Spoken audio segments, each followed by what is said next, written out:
يسعد لي كل أوقاتكم. يوم جديد وفيديو جديد. فيديو لمشتريات الشهر. بدي أعمل التسوق الشهري، بدي أجيب كتير أشياء ناقصتني. صار لي أكتر من أسبوعين ونص ما نزلت ولا تسوقت، ولازمني كتير أشياء وكتير أغراض للبيت. للأمانة زوجي كان مرضان وبعدها كان في عنده دوام طويل، فما كان في مجال إني أنزل وأتسوق أي شيء. ولأنه هذا الموضوع بيحتاج إني أعطيكم شوية نصايح ونفيد بعضنا أنا وياكم بهذا الموضوع اللي هو موضوع التسوق وإدارة مشتريات البيت. يمكن تحسوا الموضوع فيه شوية فلسفة بالحكي، بس هو عن جد هيك. الست الشاطرة بتعرف تدير أمور بيتها وتتسوق بطريقة صح. أوقات الرجال هو اللي بيستلم هالموضوع، وأوقات ست البيت هي اللي بتستلمه. أول مشوار طلعته كان لعند الماركت العربي، وأنا من عنده ما بجيب غير الأشياء اللي صعب إني لاقيها بالماركتات الألمانية. فجبت من عنده شوية أغراض وبعدها توجهت للليدل.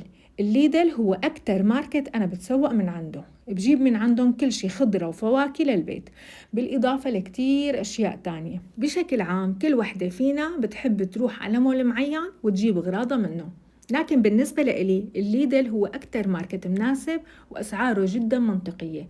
أسعاره دائما مقبولة ورخيصة وكتير بيكون في عليها عروضات. انتوا اكتبوا لي من أي ماركت بتحبوا تجيبوا أغراضكم أكتر شي. الليدل لما كنت بالسويد كانت أسعاره كتير غالية، بس بألمانيا أسعاره ممتازة. حبيت أصور لكم بشكل عام شو الخضرة وشو الشغلات اللي أنا باخدها نوعا ما. مثلا مثل هذا الملفوف يلي بيجي هيك مطاول، هذا أحسن ملفوف أنا جربته، كتير ظريف وسهل بالسلق وباللف، وحتى بيتاكل ني طري كتير مع السلطات وطيب. ويعني الخضرة كلها بشكل عام، في شغلات جبتها بس ما صورتها كلها. هذا الرز كتير ظريف، أنا بطبخ فيه الرز بالشعيرية، وللمحاشي كمان ممتاز، وسعره كمان كتير منطقي، 5 كيلو ب10 يورو. والباستا خلينا نقول سعرها كتير رخيص مقارنة بماركات تانية، وجودتها كتير منيحة، لا بتلزق ولا بتلبس على بعضها. شفت في صبايا ما بتعجبن هاي الباستا، بيقولوا لي مو ظريفة وبحسها رخيصة كتير، وأنا الشغلات الرخيصة زيادة قلبي بينقذني منها. والله أنا بالنسبة لإلي كتير عجبتني وبلاقي سعرها كتير ممتاز، خصوصي المعكرونة بشكل عام بكل أشكالها الأولاد كتير بيحبوها. بالنسبة للزبدة أنا بجيب زبدة جودة، بس هالمرة شفتهم عاملين عرض على هي الزبدة، وماركة الأرلا أنا كتير بتعجبني، نوعا ما بحسها ظريفة. وصورت لكم الخردل هذا اللي باخد منه لأنه كتير بيسألوني شو نوع الخردل يلي أنت بتشتري. المهم مرة من المرات كنت عم بحكي أنا ورفيقتي عن موضوع الطبخ وما الطبخ، وعم تحاكيني قالت لي شو عم تعملي؟ قلت لها والله عم ساوي فاصولية، بدي أطبخ اليوم فاصولية بالزيت، وبكرة مجهزة عندي كوسة بدي أعمل كوسة محشي. فهي استغربت قالت لي معلش أسألك سؤال يمكن حشري شوي. قالت لي أنت كيف بتقرري شو بدك تطبخي؟ يعني أنت بتعملي ليستة مثلا لهذا الأسبوع بتقرري إنه هدول الطبخات بدك تطبخيهم وعلى هالأساس بتطبخي طبخاتك ولا كيف؟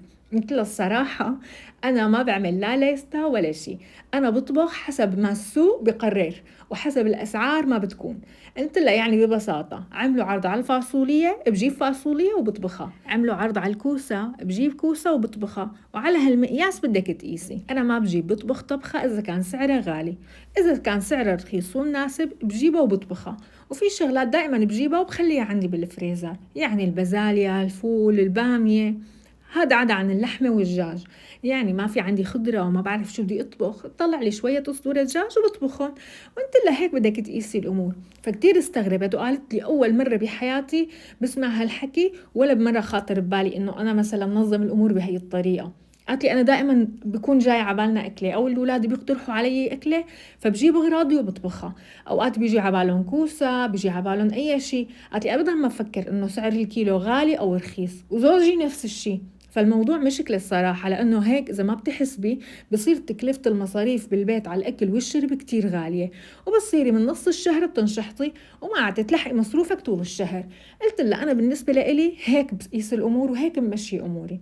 حتى بجيب بتسوق ما بنزل على السوق كتير، يعني بنزل لي أنا بالشهر يا مرتين يا 3 مرات. وإذا لزمني أول مرة بجيب يعني بشكل عام شوية منتجات شغلات مثل الرز والعدس والبرغل وهي القصص كلياتها بتبقى عندي أوقات شهرين. والشغلات التانية اللي هي مثل الخضرة والفواكه كل 10 أيام ممكن انزل اتسوق وجيب اللي لازمني وبيضلوا عندي. كل ما قللتي نزلتك على السوق كمان بتقل مصاريفك، وكل ما كترت نزلتك على السوق بتكتر مصاريفك. فأنتوا شو رأيكم بهذا الحكي؟ وهل أنا معي حق بهذا الشغل اللي أنا عم ساوي أو بوجهة نظري أو لا؟ وحكولي أنتوا كيف منظمين أموركم.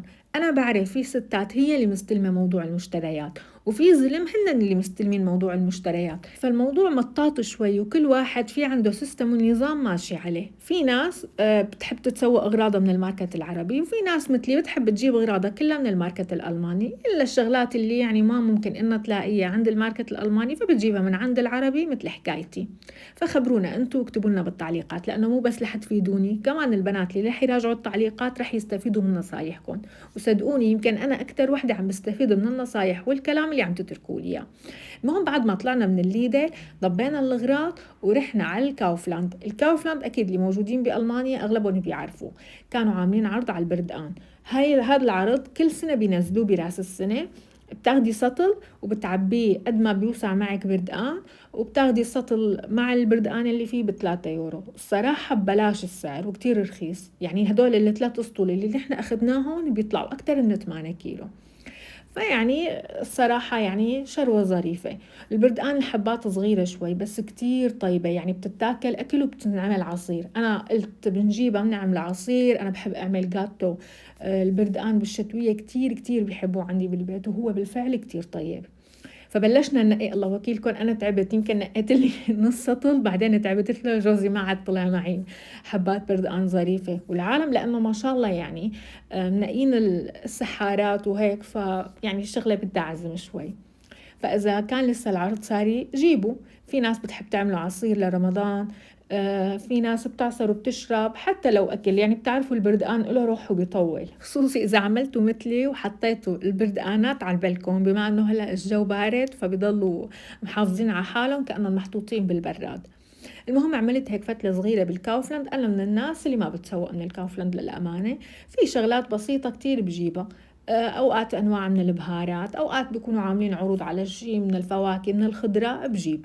لكن بشكل عام أنا ما فوت بتسوق منه كتير، بحس أسعاره شوي غالية إذا بدي قارنها طبعا بالليدل. فلما فتنا تفتلت هيك وتفرجت، كانت الخضرة والفواكه بشكل عام أسعارها أبدا ما رخيصة، وكل شيء جبته من الليدل كان أرخص بكتير من الكاوفلاند. المهم هيك عملنا فتلة صغيرة. أنا بحب ألقي نظرة، يعني ممكن لاقي شيء رخيص وظريف يعجبني. هو أنا بيني وبينكم أنا بحب أتفتل يعني بالمولات، يعني لو فتت على الكاوفلاند وأنا ما بشتري منه زيادة، بس بحب إني أنا أتفتل أتفرج شوف في شغلات عندهم شو منزلين. شوفي يعني بستمتع المشوار بشكل عام. التسوق عندي كلياته بالنسبة لي كتير ممتع، سواء بدي انزل اشتري اكل وشرب او بدي اشتري تياب وهالقصص بتعرفوا. المهم لقيت هاي الفليفلة بتجي اللي تشيلي هي حدة طيبة كتير، انا كتير بحبها، فاخدت كيس منها. وجبنا من هدول الشيبسات، هذا الشيبس كتير كتير طيب، يمكن اغلب اللي موجودين بألمانيا على طول بياخدوا منه. في منه 3 نكهات، بالكاتشب وفي كمان بالبابريكا وبالجبنة وبالذرة، بس بشكل عام طيب كتير. فكل ما رحت على الكاوفلاند باخد كمية. كان ينزل منه بالريفة بس ما عاد نزل وما بعرف شو السبب، فصرنا دائما ناخده من الكاوفلاند. المهم أخدنا يعني كمية محرزة، وكمان هيك عملنا شوي فتلة صغيرة. دورت قلت بركي هيك بلاقي لي شي شغلة، رجلي أخدوني لحالنا على قسم الأدوات المطبخ والبيت وهالقصص. هو بشكل عام للأمانة أنا ما بقدر قاوم أبدا، بس شفت أغراض مطبخ وطناجر وصواني دائما لازم أتفرج وألقي نظرة. وأكيد أغلب الأمهات وستات البيوت مثلي، مو لحالي، متأكدة من هالشي. المهم بعد ما خلصنا جولة التسوق تبعنا رحنا على البيت، وهون بتبلش المهمة الصعبة. طبعا أنا وزوجي بنتقاسم المهام هون، أنا لأني بكون مضابة البراد وبعرف كيف رتب الخضرة والغراض بقلب البراد، هو بياخد المعكرونة والرز والبرغل والزيت وهي الشغلات المعلبات كلها هو بيضب لي اياهم بالخزانة، وأنا بستلم ضب الخضرة والفواكه وهالقصص بالبراد. موضوع الترتيب كمان بياخد وقت شوي. وبلشت تطلع وشوف، يعني في شغلات ما جبت منها كميات كبيرة، في شغلات بجيب منها كميات كبيرة. إذا انتبهتوا أنا كتير جبت ورقيات، جبت كتير خس، بقلة، في خليط من الحشائش خلينا نقول، في ريحان وفي سبانخ وجرجير. هي بتجي هيك علبة أنا بحب أعملها للسلطة. ففي يعني الأغلبية الشغلات اللي أنا جايبتها هو للأمانة كلها يعني خضرة، ونحن بالبيت أنا كتير معودتهم إنه ياكلوا سلطة وفتوش وتبولة بشكل يومي، يعني هاي الأكلات الخضرة ما بتنقطع من عندي شو ما كان نوع الغداء، بحسها مفيدة وصحية. أما هلأ بدي دردش معكم شوي وبدي أحكي لكم على تعليقاتكم اللي تركتوا لي إياها على الفيديو السابق، وبدي أعطيكم رأيي بشوية أمور. أول شغلة لازم أشكركم عليها لأنه تعليقاتكم بتجنن، حلوة وأكابرية ومذوقة مثلكم. عن جد شكرا كتير لكم على الدعوات الحلوة وعلى الكلام الحلو وعلى آرائكم اللي كلياتها أدب وذوق ومفهومية. تاني شغلة بدي أحكي فيها، في واحد من الفيديوهات أنا نزلتهم كنت عم بحكي فيها عن الرجعة على سوريا، وكنت عم باخد رأيكم بموضوع الرجعة، وكانت الآراء بهذا الموضوع كتير متباينة. هلأ أول شغلة بدي أتشكركم عليها، كلكم حكيتوا لي رأيكم بشكل عام، كل واحد حسب وجهة نظره، وكان طبعا ضمن الأدب والحدود، وكان بكل احترام الصراحة. لكن في شغلة صغيرة لفتت نظري، في أكثر من تعليق إجاني من ناس مقيمين كانوا بتركيا ونزلوا على سوريا، فهدول الصبايا كانوا عم يحكوا لي رأيهم بالنزلة، إنه كتير ندموا إنه نزلوا من تركيا لسوريا، وإنه الوضع بسوريا كتير سيء، وإنه ما بننصحك أبدا تنزلي، وخلص خليكي محل ما أنتي، والنزلة هلأ أبدا ما لها نصيحة. هلأ أنا بدي أحكي لكم شغلة يا جماعة، يمكن البعض غافل عنها. انت لما تكون مقيم ببلد عربي او تكون بتركيا وتنزل على سوريا، فمو مثل اللي مقيم باوروبا. انت عايش ببلد مسلم، انت بتسمع الاذان، ولادك بيروحوا على الجوامع، بتقدر تعيش ولادك بالجو المناسب، بتقدر تدرسهم وتعلمهم الاشياء اللي انت شايفها صح، بتقدر تمسك زمام الامور بكتير نواحي. لكن الناس اللي مقيمين بالغربة بأوروبا وبباقي البلدان، هي الناس إقامتها حكمة أصلا إنها حرام صارت حاليا، لأنه البلد ما عاد فيها مشكلة وبيقدروا إنهم يرجعوا عليها. يعني أنا بالنسبة لي موضوع إني أسمع صوت الأذان وصوت تذكيرات الجوامع، هي بالنسبة لي والله حلم. ودائما بشعل على التلفزيون وبتفرج على الفيديوهات للناس اللي مقيمين بدمشق أو بسوريا بشكل عام، وبتفرج على الفيديوهات. والله أوقات بتفرج على فيديو طويل يمكن مدته نص ساعة بس كرمال اسمع صوت الأذان بالفيديو بشكل مباشر يعني. فالموضوع يعني أعقد مما بتتخيلوا. نحن عن جد بحاجة ماسة إنه نرجع على البلد، نسمع صوت الأذان، ندخل على جامع، نصلي. روحانية المساجد يلي ببلادنا وروحانية بلداننا يعني ما بتتقارن بهون أبدا. ودائما كل مكان فيه له إيجابياته وفيه له سلبياته، ونحن يعني الحمد لله يعني شايفين البلد إن شاء الله ماشية بالطريق الصح، وإن شاء الله الأمور دائما لأحسن، فمتأملين خير. وعلى هذا الأساس نحن متأملين إنه رجعتنا إن شاء الله تكون قريبة. يعني قعدنا هون بهالبلدان والله يجزيهم ألف خير، احتوونا وساعدونا وقدموا لنا كتير أمور. لكن أنا برأيي يعني خلص سبب إقامتنا هون راح وزار، فما في مانع إنه نحن نرجع. وإن شاء الله يا رب الله بيسر لنا أمورنا وبيكتب لنا الخير لإلنا ولإلكم ولكل شخص مغترب، للي بده يبقى بالبلد واللي بده يرجع على سوريا واللي بده يضل عايش هون. يعني كل شخص بياخد القرار الصح يلي بيناسبه بيناسب عيلته. ما في حدا مننا لا أخذ القرار الغلط ولا ماشي بالطريق الغلط. يعني ما فينا نحن نقول إنه هذا عمل غلط إنه رجع، أو هذا عمل غلط إنه ضل مقيم هون. كل واحد حسب حالته وحسب ظروفه. وخبروني انتم كمان يعني شلون بتشوفوا الوضع، شو رأيكم بالموضوع بشكل عام. هل أنا معي حق ولا لا؟ أنا كتير بيهمني أعرف. أوقات يعني انتوا بتشوفوا الموضوع من وجهة نظر مختلفة تماما، يمكن أنا مالي شايفتها، أنا بكون شايفة الموضوع من زاوية محددة بس، وانتوا بتورجوني إياه من زاوية تانية. المهم بعد ما خلصت ترتيب فالكل كان متشوق بده عصير بردقان، فعملت لهم ابريق وحطيت لهم اياه بالبراد لحتى يبرد، وبعدها بلشت جهز بالغدا. طبعا كنت عم بعمل لهم كبسه، والله بدون مبالغه، ومو لانه كبستي بس عن جد هي اطيب كبسه لحد تذوقوها اذا بتجربوا طريقتي. انا منزله طريقتها من قبل، انا كنت مجهزه قبل ما اطلع كل الاغراض تبع الكبسه، فاول ما رجعت فورا بلشت طبق فيها، وبالفعل ما اخذت معي اكثر من ساعه كانت جاهزه. هلا انا بحط زيت نباتي وبحط فوقهم بصله كبيره مفرومه، فرم ناعم، وراس توم بقسمه بالنص. الحبات اللي بيكونوا بالنص الثاني انا بفصصهم وبحطهم بعلبه بالبراد، وبحطها كمان بقلب الزيت راس الثوم. والبهارات الصحيحة طبعا أكيد كلكم بتعرفوها، اللي هي اللومي، الليمون المجفف، القرفة، القرنفل، الهيل، ورق الغار، وبهارات الكبسة. بهارات الكبسة حاولوا تختاروا نوعية عن جد تكون طيبة، ويمكن هي من الشغلات اللي أنا كتير بحس حالي عم عاني منها هون، إني ما عم لاقي بهارات عن جد طيبة مثل ما بدي. يعني اليوم كنت عم حاكيها لماما، عم قلها أنا مشتهية لاقي بهارات شاورما بتتاكل، والله يمكن ما خليت نوعية بهارات شاورما ما جبتها، بس استخدم البهارات هي عم تنتزع كل الأكلة وبتطلع طعمتها ما بتتاكل. المهم ضفت جزر مبروش، وضفت فليفلة مقطعة كمان ناعمة، وتقريبا خلينا نقول كاسة كبيرة بندورة تازة أنا ضاربتها بالخلاط.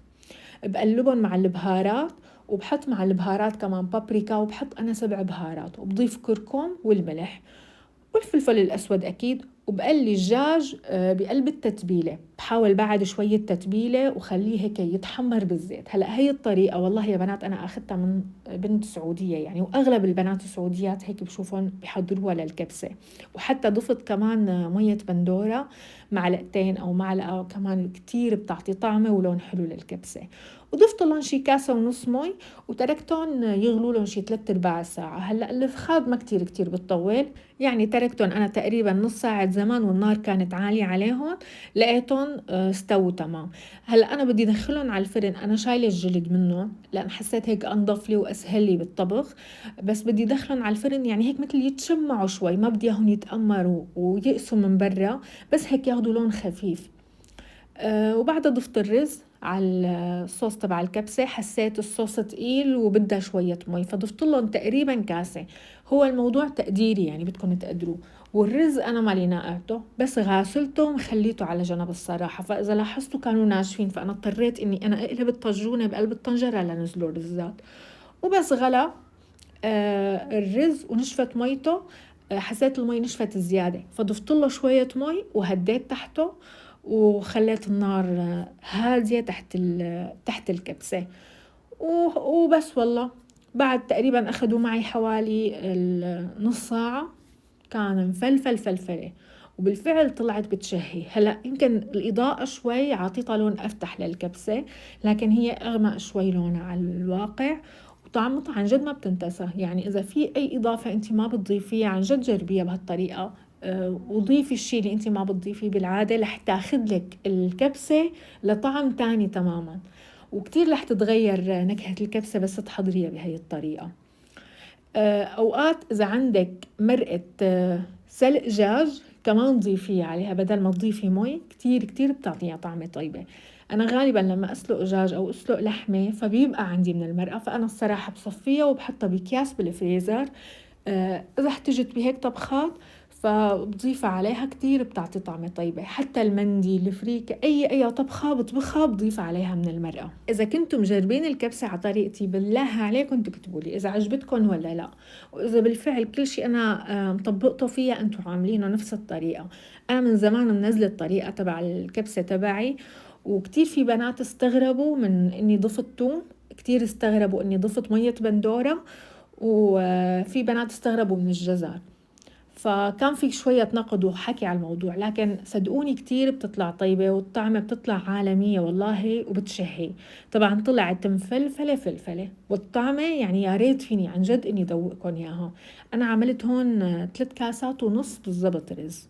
والرز اللي عم بستخدمه هو رز الشعلان. رح احكي لكم يعني شغلة صغيرة انا صارت معي هون بألمانيا من لما اجيت لحد هاللحظة. انا عندي مشكلة مع الرز الطويل، كله عم جيبه عم تطلع له ريحة كتير بشعة، والريحة لا عم تروح لا بغسيل ولا بنقع. فالرز الوحيد اللي عم نجيب منه وما في ريحة هو الرز الشعلان.